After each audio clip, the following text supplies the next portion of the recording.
देवी पार्वती एके दिवशी स्नानगृहात स्नान करण्यासाठी गेल्या.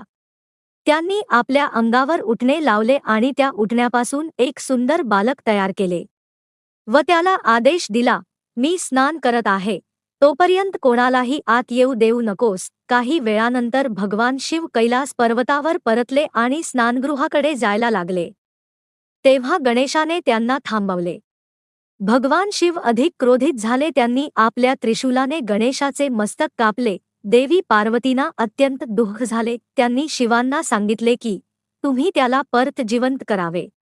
भगवान शिवाने आपल्या गणांना आदेश दिले की ज्या प्राण्याचे पहिले मस्तक भेटेल ते घेऊन या.